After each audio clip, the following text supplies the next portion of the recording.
Sorry, sir.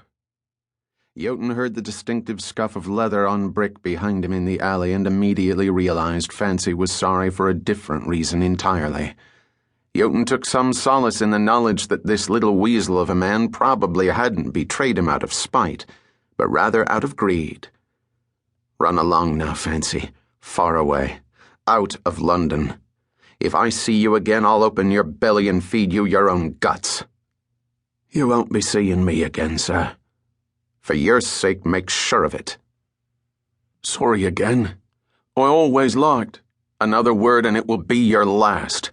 Go. Fancy hurried off and disappeared into the fog.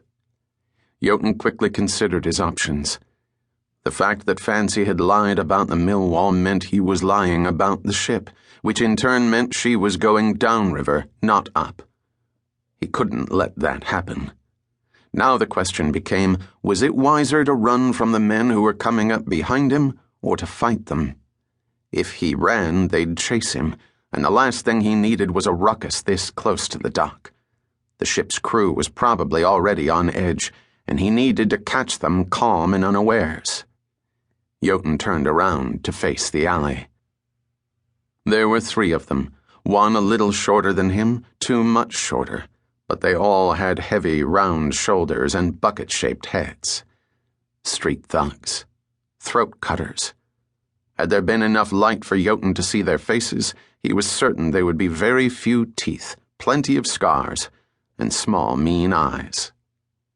Good morning, gentlemen. How can I help you? Don't be making this harder than it needs to be, the bigger of the 3 said.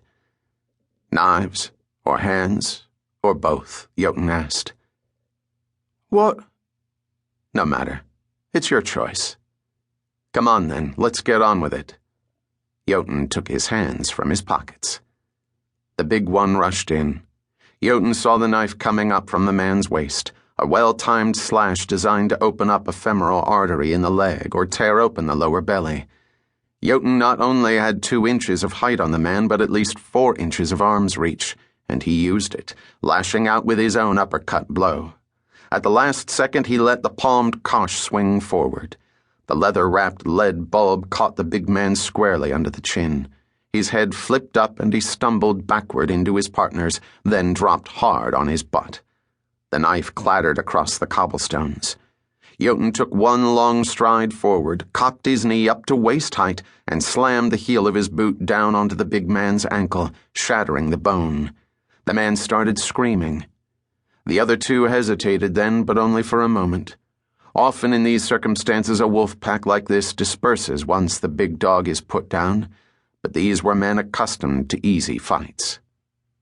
The one on the right sidestepped his fallen partner, dropped his shoulder, and charged forward like a bull. The charge was a ruse, of course. There was a blade hidden in one of those hands. The moment Jotun grabbed a hold of the man, the knife would come up. Jotun took a quick step back on his left leg, coiled it, then sprung forward, simultaneously swinging his right foot forward. The kick caught the charging man fully in the face. Jotun heard the wet crunch of bone. The man dropped to his knees, teetered for a moment, then collapsed face first onto the street.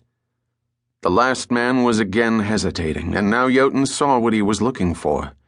That watershed moment when a man realizes he's going to die if he doesn't make the right decision.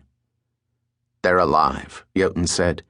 If you don't turn around and run, I'm going to kill you.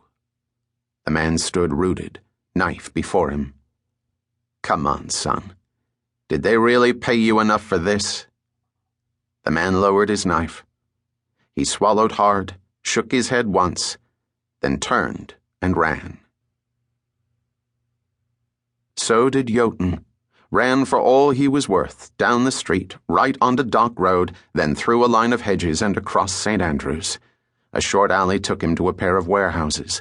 He sprinted between them, vaulted over a fence, landed hard, then rolled to his feet and kept going until he heard the pounding of wood beneath his boots.